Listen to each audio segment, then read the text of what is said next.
नमस्कार। इस लेक्चर में हम बीएससी पार्ट 3 के लिए इनऑर्गेनिक केमिस्ट्री में metal ligand bonding in transition metal complexes के बारे में अध्ययन करेंगे। मेटल लिगेंड बॉन्डिंग अर्थात मेटल और लिगेंड के बीच किस टाइप का बॉन्ड फॉर्मेशन यहाँ पर कॉम्प्लेक्सेस के मध्य हो रहा है, इसको समझने से पहले हम थोड़ा सा ब्रीफ में इंट्रोडक्शन जानना चाहेंगे कि what is bonding. Bonding generally 2 types की पाई जाती है, inorganic bonding ionic bonding and covalent bonding. Ionic bonding जिसमें कंप्लीट ट्रांसफ़र ऑफ इलेक्ट्रॉन्स होता है उसे हम आयनिक बॉन्ड के नाम से जानते हैं। फॉर एग्जांपल सोडियम क्लोराइड, इसमें हम देख सकते हैं 2 एटम्स सोडियम और क्लोरीन पार्टिसिपेट कर रहे हैं। सोडियम का कॉन्फ़िगरेशन है 281।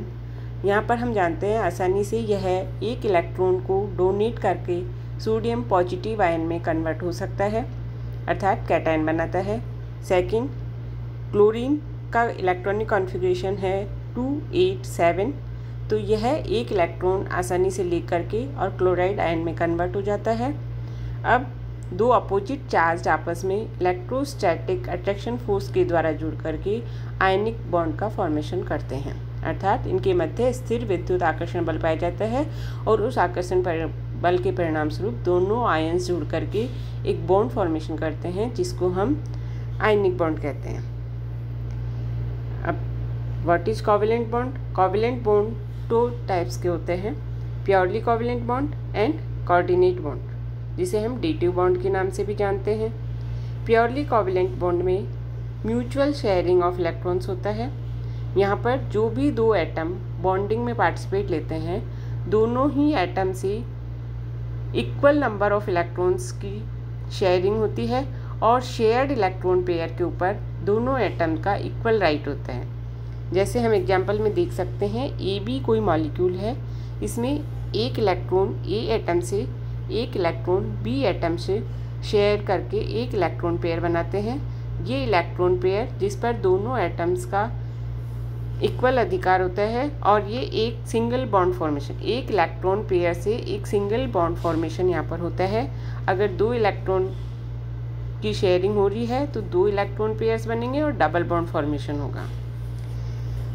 इसी तरह से कोऑर्डिनेट बॉन्ड में इलेक्ट्रॉन शेयरिंग यहाँ पर भी है बट इलेक्ट्रॉन पेयर एक एटम के द्वारा ही डोनेट किया जाता है और दूसरा एटम के उस पेयर को केवल शेयर करता है।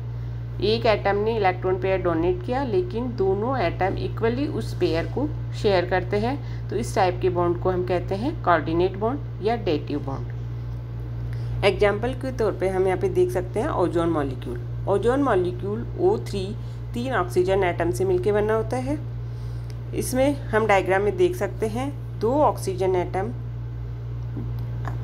जो इलेक्ट्रॉन पेयर की शेयरिंग करते हैं, 2 इलेक्ट्रॉन पेयर की शेयरिंग करते हैं और इसके परिणाम स्वरूप एक डबल बॉन्ड का फॉर्मेशन यहाँ पर होता है और दोनों ऑक्सीजन एटम का ऑक्टेट कंप्लीट हो चुका होता है।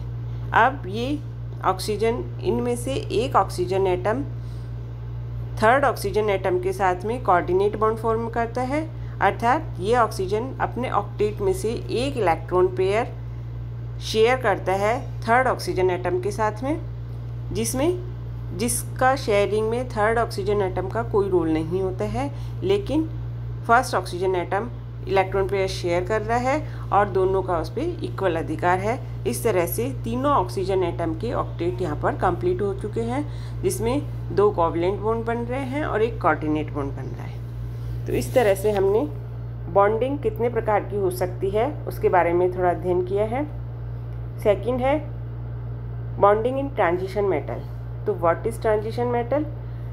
जैसा कि हम सेकेंड ईयर की कक्षा में पढ़ चुके हैं, डी ब्लॉक एलिमेंट्स को ही हम ट्रांजिशन मेटल्स कहते हैं, लेकिन सारे D block elements transition metal नहीं होते हैं। Only way D block elements जिनमें इलेक्ट्रॉनिक कॉन्फ़िगरेशन d ऑर्बिटल में D1 to 9 होता है अर्थात जहाँ पे d ऑर्बिटल कम्प्लीटली फिल्ड नहीं होता है, उसकी नॉर्मल स्टेट में या उसकी किसी भी ऑक्सीडेशन स्टेट में उसका डी ब्लॉक यदि कम्प्लीटली फिल नहीं होता है तो ऐसे डी ब्लॉक एलिमेंट को हम ट्रांजिशन मेटल्स या ट्रांजिशन एलिमेंट के नाम से जानते हैं। तो इस चैप्टर में हमें ट्रांजिशन मेटल कॉम्प्लेक्सेस में किस टाइप की बॉन्डिंग होती है उसके बारे में अध्ययन करना है। ये जो कोऑर्डिनेशन कंपाउंड्स बन रहे हैं, इन कोऑर्डिनेशन कंपाउंड्स की स्टडी सर्वप्रथम वार्नर ने 1892 में की थी और उन्होंने कोऑर्डिनेशन कंपाउंड को समझाने के लिए वार्नर थ्योरी दी थी 1893 में। इसके लिए उन्हें नोबेल प्राइज़ भी मिला था 1913 में। तो सर्वप्रथम कोऑर्डिनेशन कंपाउंड्स के बारे में वार्नर ने बताया था, लेकिन उसके बाद में अलग अलग थ्योरीज मेटल लिगेंड बॉन्डिंग को समझाने के लिए अलग अलग साइंटिस्ट ने दी थी, जिसमें से modern theories of metal ligand bonding के रूप में यदि हम देखते हैं तो मुख्यतया 3 थ्योरीज यहाँ पर आती हैं। फर्स्ट है वैलेंस बॉन्ड थ्योरी, जिसे हम शॉर्ट में VBT कहते हैं। ये पॉलिंग एंड स्लेटर ने बताई थी, जिसका हम पूर्व कक्षा में विस्तृत अध्ययन कर चुके हैं। सेकंड है क्रिस्टल फील्ड थ्योरी, जिसे शॉर्ट में हम CFT कहते हैं। इसको बेथे एंड वॉन ब्लैक नामक साइंटिस्ट ने बताया था। CFT के बारे में विस्तृत अध्ययन हम इस अध्याय में करेंगे। थर्ड थ्योरी है मॉलिकुलर ऑर्बिटल थ्योरी, जिसे हम MOT के नाम से भी जानते हैं। मोलिकन नामक साइंटिस्ट ने दी थी और इसको हम हायर क्लासेज में इसके बारे में स्टडी करेंगे। CFT के बारे में पढ़ने से पहले हम ब्रीफ में थोड़ा सा ये देखना चाहेंगे कि वैलेंस बॉन्ड थ्योरी जो पॉलिंग एंड स्लॉटर ने बताया था कि उनमें किस तरह से मेटल और लिगेंड के बीच में वैलेंस बॉन्ड बनता है, उस थ्योरी में क्या ड्रॉबैक्स थे, क्या लिमिटेशंस थी कि हमें दूसरी थ्योरी के बारे में सोचना पड़ा। तो सर्वप्रथम हम पढ़ेंगे limitations of valence bond theory. जो मेन लिमिटेशन VBT की हैं उसमें है there is no explanation for spectroscopic properties of complexes, अर्थात वैलेंस बॉन्ड थ्योरी के अंतर्गत कॉम्प्लेक्स कंपाउंड में उनका स्पेक्ट्रोस्कोपिक गुण है उसके बारे में कोई चर्चा नहीं की गई है। उनके कलर के बारे में कोई व्याख्या नहीं की गई है। कोई कॉम्प्लेक्स रंगहीन होता है, कोई कॉम्प्लेक्स रंगीन होता है, कोई डार्क कलर्ड होता है, कोई लाइट कलर्ड होता है। तो इनमें जो वेरिएशन ऑफ कलर्स है ये किस वजह से है, इसकी व्याख्या वैलेंस बॉन्ड थ्योरी नहीं कर पाता है। तो इसकी सबसे मेन जो ड्रॉबैक है वो यही है कि ये कॉम्प्लेक्सेस के कलर को एक्सप्लेन नहीं कर पाता है। सेकेंड लिमिटेशन है temperature dependence of magnetic momentum. जो चुंबकीय गुणों की व्याख्या है वो भी हम वैलेंस बॉन्ड थ्योरी के आधार पर नहीं कर पाते हैं। थर्ड वन, कुछ कॉम्प्लेक्सेज स्क्वायर प्लेनर कॉम्प्लेक्स बनाते हैं। स्क्वायर प्लेनर कॉम्प्लेक्स के बारे में वैलेंस बॉन्ड थ्योरी स्पष्ट नहीं कर पाता है कुछ भी। वैलेंस बॉन्ड थ्योरी में केवल ऑक्टाहेड्रल और टेट्राहेड्रल अर्थात अष्टफलकीय और चतुष्फलकीय ज्यामिति के बारे में ही बताया गया है। वहाँ पर वर्ग समतलीय ज्यामिति के बारे में व्याख्या नहीं की गई है। जैसे कि हम एग्जाम्पल में देख सकते हैं, टेट्रामीन कॉपर कॉम्प्लेक्स आयन है। इसमें कॉपर 2+ ऑक्सीडेशन स्टेट में है। 2+ ऑक्सीडेशन स्टेट में कॉपर का कॉन्फ़िगरेशन है 3D9 4S0। जब 4 अमोनिया लिगेंड इसके साथ जुड़ते हैं तो 1S और 3P ऑर्बिटल्स आपस में ओवरलैप होकर के हाइब्रिडाइजेशन करते हैं और according to valence bond theory यहाँ पर एक्सपेक्टेड sp3 हाइब्रिडाइजेशन होना चाहिए और उसके अकॉर्डिंग टेट्राहेड्रल स्ट्रक्चर इसकी बननी चाहिए, लेकिन वास्तव में यह स्क्वायर प्लेनर ज्योमेट्री शो करता है। तो इसकी व्याख्या भी वैलेंस बॉन्ड थ्योरी में नहीं की गई है। वैलेंस बॉन्ड थ्योरी कोई भी लिगेंड का इनर ऑर्बिटल कॉम्प्लेक्स बनाएगा, किन परिस्थितियों में आउटर ऑर्बिटल या बाह्य कक्षक संकुल बनाएगा, इसकी व्याख्या भी वैलेंस बॉन्ड थ्योरी के द्वारा नहीं की जा सकती। जैसे कि कुछ लिगेंड अमोनिया, साइनाइड इत्यादि ये आंतरिक कक्षक संकुल जैसे hexacyanoferrate complex ion, hexa amino cobalt complex ion, ये आंतरिक कक्षक संकुल का निर्माण करते हैं। इसके विपरीत कुछ लिगेंड जैसे H2O, हैलाइड, ये बाह्य कक्षक संकुलों का निर्माण करते हैं। उदाहरण के लिए hexafluoro iron ligand complex and hexafluorocobaltate complex. तो कोई भी लिगेंड कब इनर ऑर्बिटल कॉम्प्लेक्स बनाएगा, कब आउटर ऑर्बिटल कॉम्प्लेक्स बनाएगा, इस बात की व्याख्या वैलेंस बॉन्ड थ्योरी में नहीं की जाती है। Valence bond theory distortion of geometry of complexes को भी एक्सप्लेन नहीं कर पाता है, अर्थात यहाँ पर ज्यामिति में विकृति क्यों आती है इस चीज़ की व्याख्या वीबीटी में नहीं की गई है। जैसे कॉपर का ही कॉम्प्लेक्स है hexa aqua copper complex ion, इसमें संकुल में 4 H2O लिगेंड कॉपर +2 आयन से समान दूरी पर एक वर्ग के कोने पर स्थित होते हैं, जबकि अन्य 2 H2O लिगेंड अधिक दूरी पर स्थित होते हैं, जिससे इस कॉम्प्लेक्स की संरचना सममित न होकर विकृत अष्टफलकीय हो जाती है। लेकिन इसमें आई हुई विकृति की व्याख्या हम वैलेंस बॉन्ड थ्योरी के आधार पर नहीं कर सकते। तो इन्हीं कुछ लिमिटेशंस की वजह से हेंस बैथे ने 1929 में क्रिस्टल फील्ड थ्योरी के बारे में बताया और उसी को ही वॉन ब्लैक नामक साइंटिस्ट ने आगे समझाया। तो क्रिस्टल फील्ड थ्योरी को समझने से पहले सबसे पहले एजम्पशंस ऑफ CFT के बारे में हम चर्चा करेंगे कि इसकी अवधारणाएं क्या हैं, इसका एलिमेंट्री आइडिया क्या है, इसका बेसिक आधार क्या है। अकॉर्डिंग टू CFT कोई भी कॉम्प्लेक्स आयन जब बनता है तो उसमें एक सेंट्रल मेटल आयन होता है जो कि लिगेंड्स के द्वारा घिरा हुआ रहता है। वो अलग अलग ज्यामिति में लिगेंड उस मेटल आयन को घेर के रखते हैं, या तो वहाँ पे ऑक्टाहेड्रल ज्योमेट्री भी हो सकती है, टेट्राहेड्रल भी हो सकती है, स्क्वायर प्लेनर भी हो सकती है, जो डिपेंड करता है नंबर ऑफ लिगेंड्स पे, nature of metal in ligands पे। That means central metal ion is surrounded by different number of ligands. Second assumptions इसका है कि यहाँ पर जो लिगेंड हैं वो 2 टाइप के हो सकते हैं, आयनिक लिगेंड और न्यूट्रल लिगेंड।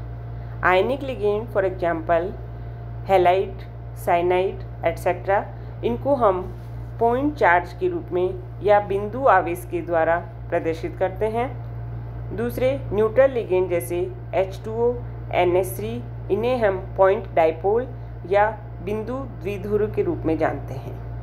अर्थात लिगेंड्स जो यहाँ पे होते हैं वो एक चार्ज के रूप में बिहेव करते हैं, मेटल एक चार्ज के रूप में बिहेव करता है। यहाँ पर नो ऑर्बिटल ओवरलैपिंग, अर्थात कोई ऑर्बिटल ओवरलैपिंग कंसेप्ट यहाँ पर नहीं है। इलेक्ट्रॉन का धातु आयन के डी कक्षकों में जाना अस्वीकार करता है, अर्थात धातु आयन कक्षकों का लिगेंड के कक्षकों से कोई अतिव्यापन नहीं होता है, अर्थात बंध में सहसंयोजक गुण नहीं है। Bonding between metal ligand is purely electrostatic.